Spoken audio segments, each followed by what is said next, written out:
Olá, pessoal! Sou a professora Zenilda Oliveira e hoje vamos dialogar sobre flexibilização curricular, estratégias pedagógicas para os estudantes surdos.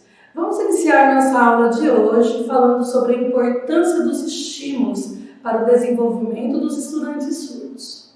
Bom, professores, o mundo oferece uma infinidade de estímulos a todas as pessoas desde a mais tenra idade. Esses estímulos começam pelo contato de forma natural com o meio, através da família, escola, meio social, etc. Também é importante ressaltar que é através das brincadeiras onde se encontra a maioria desses estímulos. Isso vale para qualquer idade.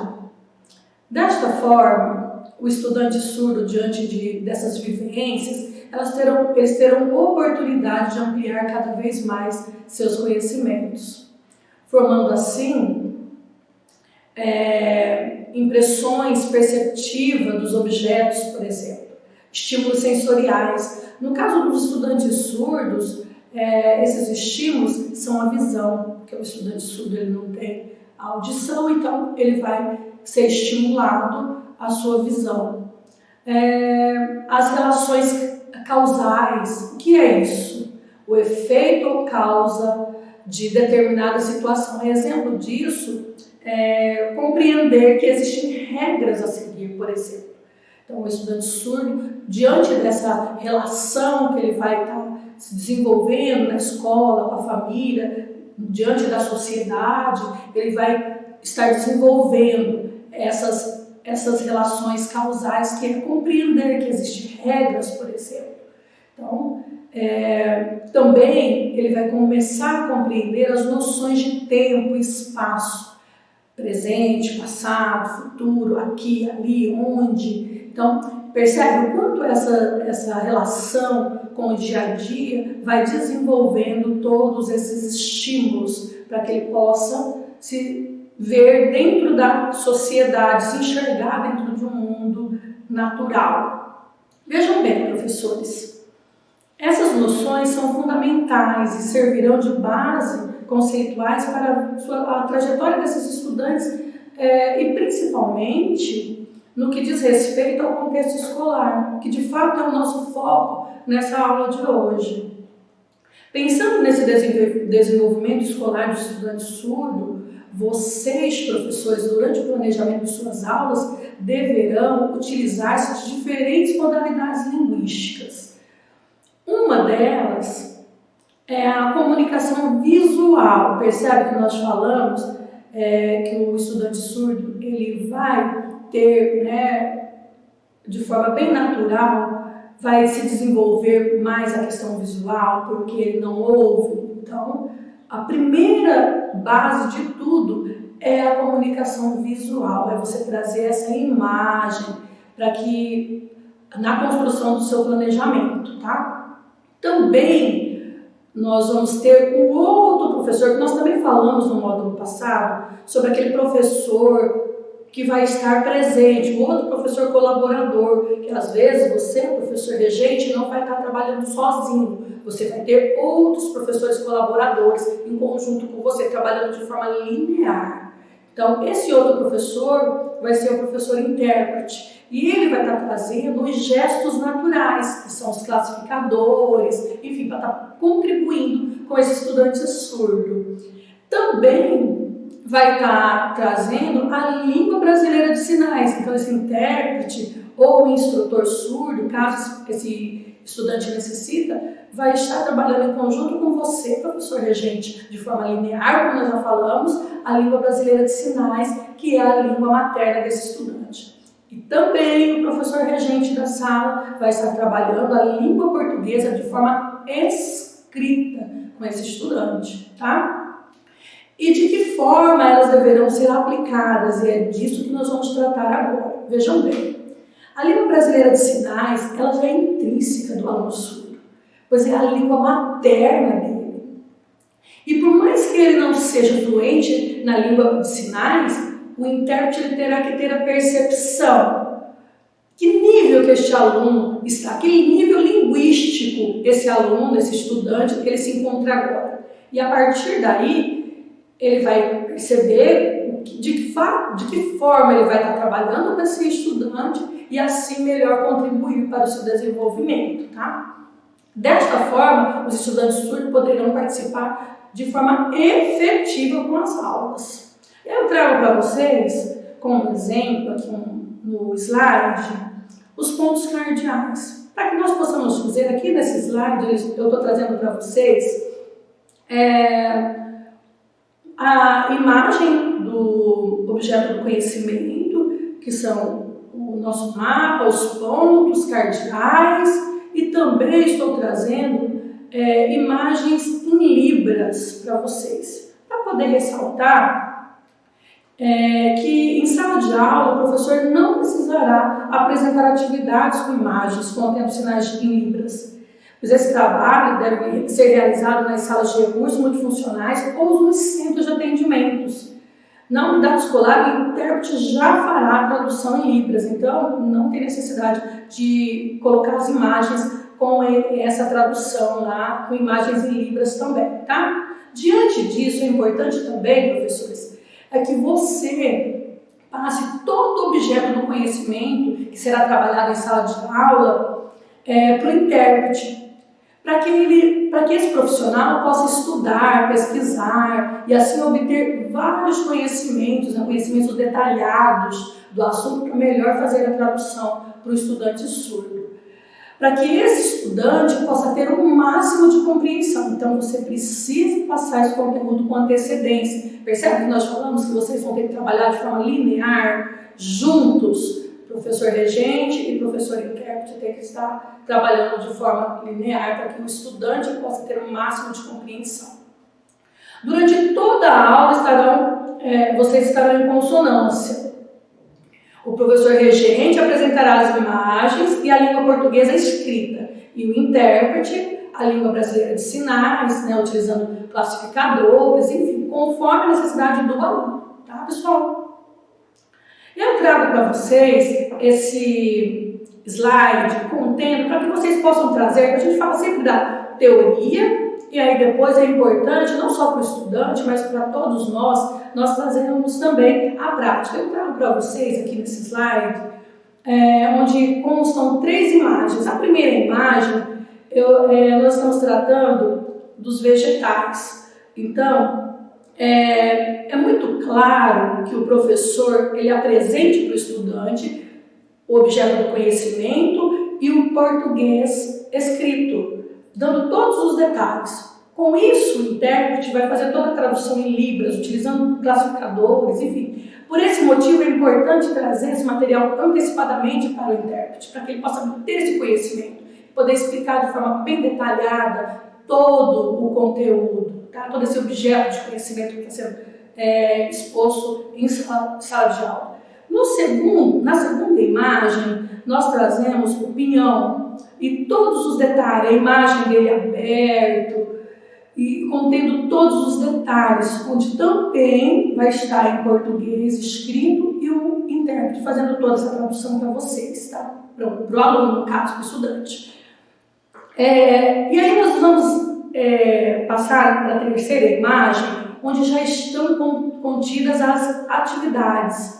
Essas atividades, da mesma forma, o intérprete vai colaborar com o estudante surdo, ele vai estar explicando para esse estudante direitinho o que está sendo solicitado nessa atividade. E caso esse estudante ele já tenha conhecimento, ele seja alfabetizado em língua portuguesa, ok, ele vai desenvolver de forma natural o que está sendo proposto. Porém, se eu tenho um estudante que ainda não está alfabetizado em língua portuguesa, nós precisamos oportunizá-lo a desenvolver este conteúdo, essa atividade, na língua materna dele, para que ele possa, de fato, explicar também da forma que ele compreendeu, mas a língua dele, porque é a língua materna dele. Então, eu trago para vocês, num segundo exemplo, num segundo slide, mais 2 imagens, onde nós estamos apresentando frações.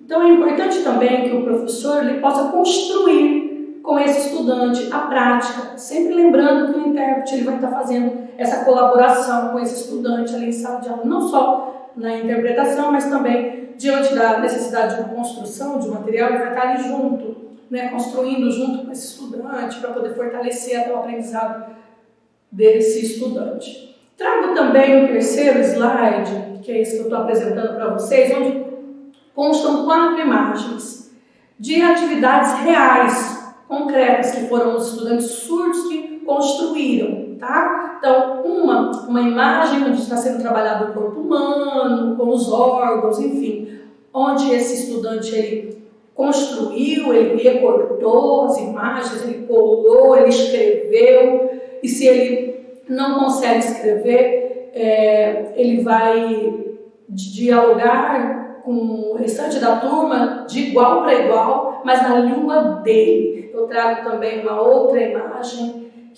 onde está falando sobre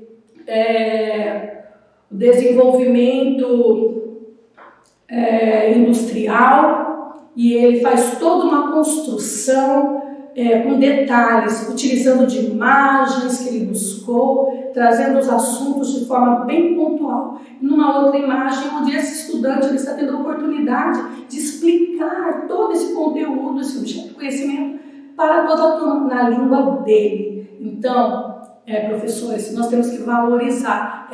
Nesse sentido que nós temos que trabalhar.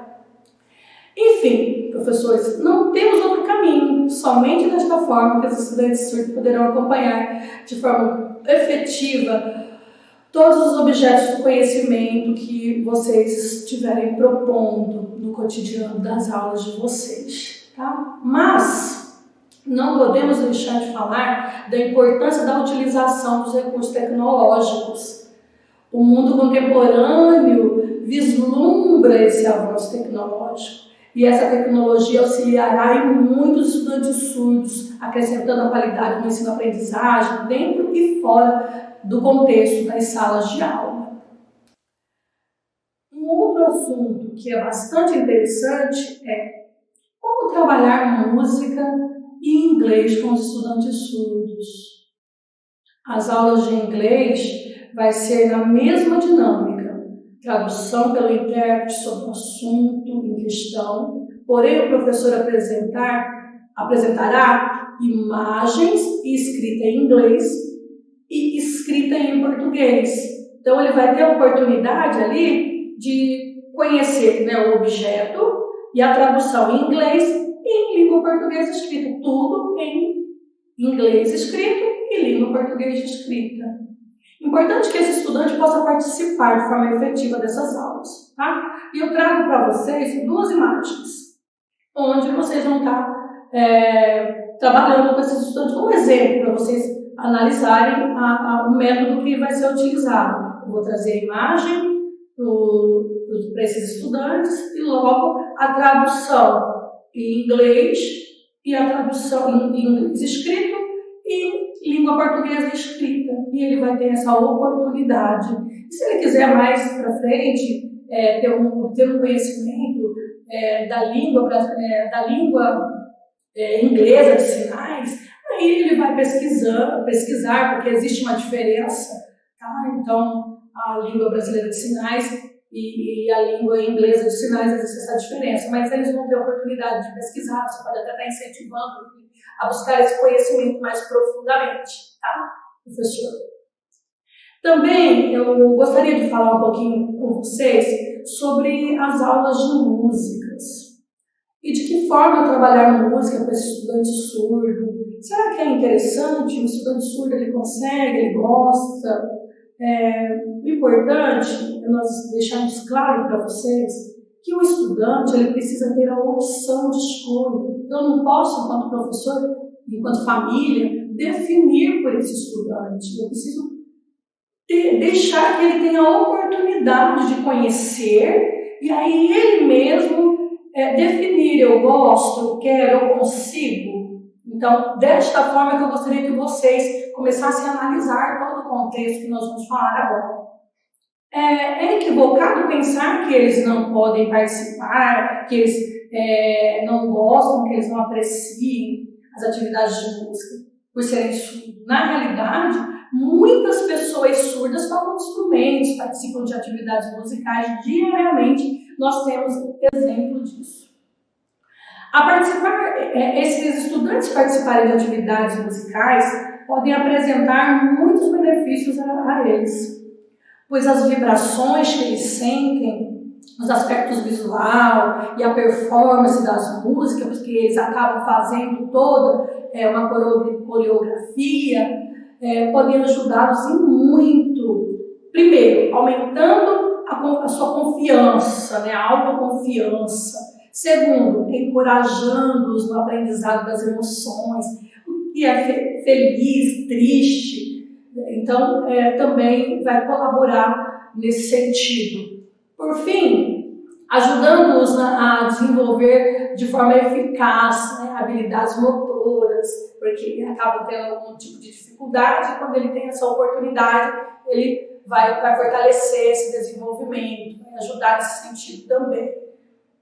Os estudantes surdos, eles precisam saber que existem diversos tipos de músicas, calmas, que existe música para terapia. Eu percebo no desenvolvimento do dia a dia que eles gostam muito daquele batidão, mas eles nem sabem. A gente não oportuniza eles saberem o que está sendo tocado ali, o que é isso, o que é esse batidão. Eles gostam porque eles estão sentindo a vibração, mas é importante eu, enquanto professor, oportunizar esse estudante a saber, ele deve ter a oportunidade de conhecer a letra a partir da tradução em Libras ou na língua portuguesa escrita mesmo. Por fim, é muito importante que saiba que existem muitos sons e o que significa cada som. A exemplo dos pássaros cantando, buzina dos veículos e por fim, etc. O que nós estamos fortalecendo é que vocês deem oportunidade para que esses estudantes possam saber, ter conhecimento que existe. Se eles vão gostar, se eles vão praticar, a escolha é deles. Por fim, pessoal, gostaria de finalizar ressaltando que é de suma importância que você, professor, possa transmitir confiança, incentivar todos os estudantes a explorar os temas propostos. Desta forma, será oportunizado o desenvolvimento global de todos eles, conforme preconiza as orientações contidas nas implementações vigentes hoje na BNCC e da DRC de Mato Grosso, que são as nossas bases teóricas, legais, que utilizamos no chão da nossa escola. Bom, pessoal, chegamos ao fim desta aula. Acessem os conteúdos complementares que estão disponíveis aqui na plataforma para vocês. Bons estudos e até a próxima.